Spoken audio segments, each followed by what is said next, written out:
Hey folks, welcome to the channel. The car's full, it's a 4-hour drive from Dundee to Newcastle, and we're going to the Discovery Museum in the city centre. What a fantastic building, a great venue. Random Challenger tank outside, that's cool. And here we are on the top floor. It's a beautiful Victorian iron rooftop, and this is the Discovery Lego show hosted by Brick Alley, the lug in this area. Loads of displays and a few traders. This is our second time here, and this is only the second time I've ever taken this out of the house, so it's still a bit of a challenge for me. It's not a huge city, but I'm not quite sure where everything goes. Luckily, I've got some photos and videos to keep me right. It took 4 hours to get here, and it took 4 hours to set this up, so it's been a long day already. I'll be covering the show, but first I'm going to cover my display just to get it out of the way. I had a lovely reaction from everyone, it's been great. For anyone who doesn't know, my city is a fictional Dutch city, sort of set in the 30s to 50s, certainly not a modern city. And amongst 100% custom buildings are also heavily customized modulars, and the aim of my display is to have nothing off the shelf with the exception of just a few vehicles. This view with the canal being prominent is my favourite with the city square, and this time I've hung a cloud backdrop, mostly to get good photos and not have me standing behind there with my fat belly out eating, which I've seen in many photos in the past of other displays. Just a wee thing to mention, I haven't got footage of every mock or display. This is just a highlight of some of the show. I didn't include anything I've seen before, so I'm sorry if I've missed some cool mocks. Anyways, on with the show. Next to me was this fantastic Knights display by Adam. My favourite bit actually was his veg patch, just love all the details, also loads of variety in crops, it's great. The buildings are cool, nice to incorporate the recent castle set, but I guess the highlight for most people, after the crops of course, are the large number of knights. I like this column marching out. There's a construction site there. But check this out, what an army. Not easy to get all these figures, very cool to see. I really enjoyed looking at all the little scenes and things going on all over the place. Unfortunately, I didn't get video of Instagrammer Daily's Bricks Winter Village. I was trying to get a shot with the train going around, but I never got back to get one. I just love winter villages. It's such a cool sub-theme of sets, from the ones we get released at Christmas to Friends sets, city sets. And the cool thing was he incorporated the Bricklink chocolate factory, which was really nice. Wow, without doubt one of the most impressive builds ever. This is a cyberpunk themed mock known as New Hashima City, which is often part of collaboration builds. If you're unfamiliar, look it up on YouTube, they are amazing. The way it's done is you build each section as a cube, there are lights in each cube and the cubes can be stacked and connected, so if you're doing a collaboration with multiple people, you just figure out how you're going to arrange your cubes and then put it all together and connect the lights. Sounds easy, I'm sure it's not as simple as that. What's amazing here is that you're looking at something built by one person. Kaz Mockett is the builder's name, she's on Instagram, and Blockhead is her name on YouTube, so look her up. It's so impressive, so many elements from so many themes and sets are used here, it's just incredible. My favourite was the red and gold car, just something so appealing about the way this looks. Those salmon pink pieces are from Scala sets, which was a girls orientated theme from '79, but I remember it in the late 90s as well. Cool to be able to use such a rare and odd part. These hover bikes are neat as well, it's all a huge masterpiece.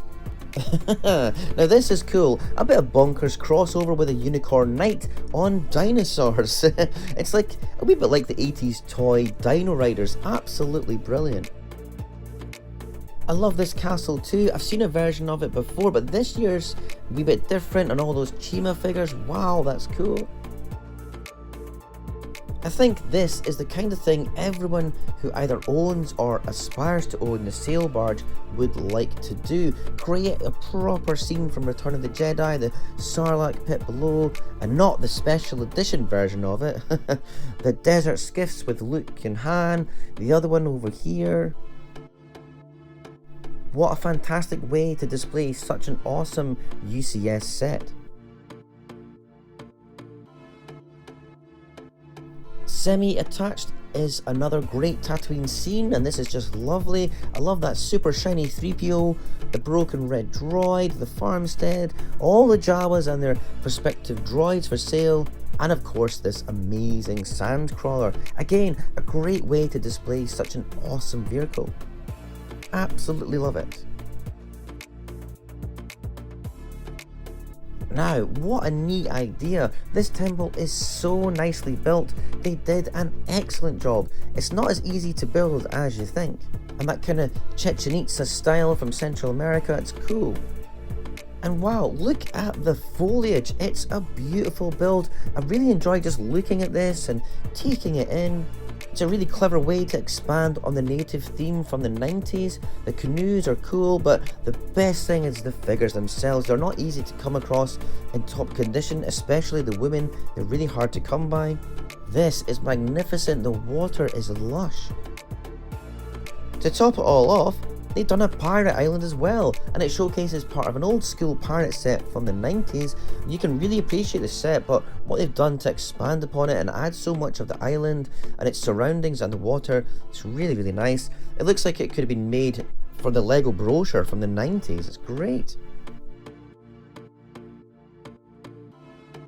Now, this Friends space base features in its corner this alien plant life section, which is so nice. It's so weird. It's like a coral reef in space. I imagine this build has been a fantastic way actually to utilize all the weird coloured pieces and parts you accumulate from odd sets like elves and trolls and friends and all that, and you're never sure what to do with them. Well, this is a cool way to use them. The xenomorph eggs are pretty ominous too. But the big thing, of course, is this huge Friends space base. Made using these modular sections, but although it's a modern looking thing, it definitely has some classic space vibes.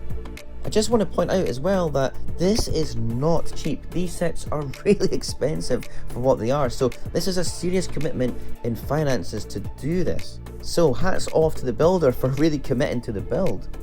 The best thing for me was noticing all the terrifying face huggers dotted about the place, lots of other references to the Alien franchise as well. Aliens breaking out and face huggers taking out the inhabitants of the station. They don't realise, of course, they're going to get nuked from orbit shortly by Ripley here. And it's cool to incorporate some other space builds too, but the standout is the Eagle transporter, which is from the show Space 1999. It's excellent, like they nailed this build. Random bit of pub trivia, but this ship is why the Millennium Falcon has its name, because in early concept art for Star Wars, the design of the Falcon looked very similar to the Eagle. It later became the Corellian Corvette design, and the Falcon was a round design instead, but the name kind of stuck around.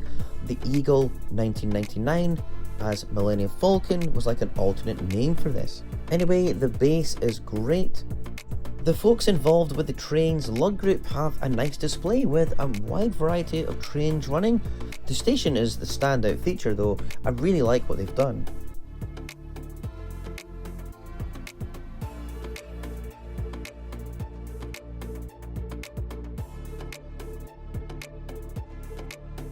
These train carriages are so realistic looking, you wouldn't even think they were Lego for first glance.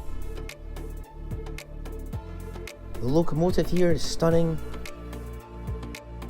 This corner build is so well done, it's not easy to build stuff like this. Now, I had quite a few Forest Men, which was a sub-range of the Knight stuff in the 90s. It's basically meant to be Robin Hood and his merry men, and of course Maid Marian, but not officially. So nice to see so many of those figures. I haven't seen them in ages, and I love this mod because there were so many wee scenes and characters doing things. The walkways through the trees are total Robin Hood like. Yeah, I spent a while trying to see all the wee details. Nice build. Check this banner out, how cool is that? Now, I think for anyone who grew up in this sort of old school heyday of Lego City, when you had this quaint small building designs and 4-stud wide vehicles, the dream would certainly have been to recreate the enormous cities that they often showed in the brochure and even on TV adverts. A huge sprawl featuring all the sets with backgrounds and using the road plates. This surely is the ultimate interpretation of that. Jules and the other contributors to this, sorry I didn't catch their names, they've all done a great job of this. They haven't cluttered it, and the monorail doesn't dominate the eye. You can get a good look at all the classic sets, it's not all mental and pushed together. And the railway running around the edge and through the middle is perfect. I can't believe how fast the trains run. My favourite bit is actually not the city stuff, but the Paradisa area. It's so nice to see it. It's great to see such an excellent display of those sets. You don't see it very often. The smoke coming out the burning building is a nice touch, and just all these wee scenes to look at. It's cool, man. Steve next to me has a YouTube channel called Spot the Brick, and I really enjoyed his display, but the coolest thing for sure was the Rubik's Cube solver. It scans the colours, then works a way to solve it. I've sped it up as it takes a wee while.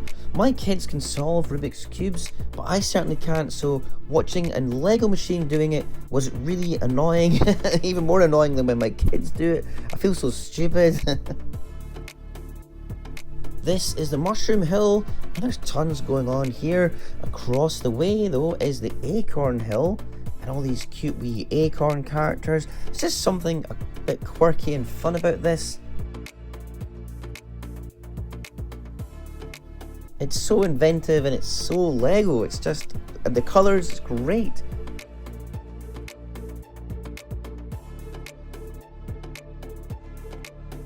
I love the hermit crabs at the front, they're so cute.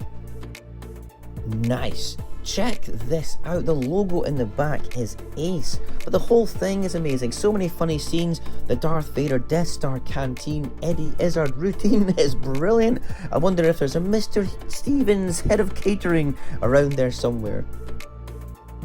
The hangar section is a real treat with an eclectic mix of different craft and loads of figures, robots, machines and scenes to look at, even mini kits in amongst there. Yeah, it's just nice to see quirky space mocks that aren't Star Wars, and I love Star Wars, but it's nice to see something different.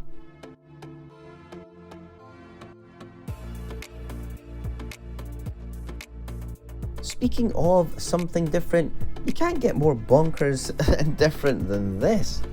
Particularly this one, the Back to the Future-esque Disney train is awesome, but a load of Disney characters get the mech treatment and they are just so inventive and clever. Woody. Ariel is cool. Nice to incorporate so many Duplo pieces, but my favourite is probably Princess Elsa. Also using some Duplo pieces is nice, but the trans clear panels as feet, that's cool. And the sail used as a cape, that's great. Tigger's pose is perfect with his legs outstretched. Bounce, bounce, bounce. The Winnie the Pooh is hilarious.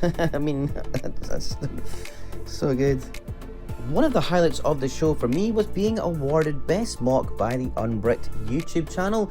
Jez, Claire and family had a lovely chat with me, and it's great to meet fellow YouTubers. Their shorts content is great. Truly honoured to receive such an accolade. Thanks also to Simon and his missus who came from Carlisle to see me. Mike and Sharon from Washington who have followed me for years.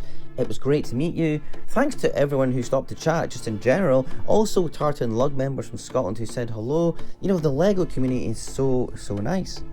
Building mocks, especially cities like mine, can be quite a solitary experience. You don't get much feedback either unless you're putting it on YouTube and the like, you know. So shows like this are a great way to learn and discuss techniques and get ideas. Anyways, thanks so much for joining my wee highlight tour. I hope you enjoyed it. Some amazing creations, I'm sure you'll agree. And we'll hopefully be back next year. See ya!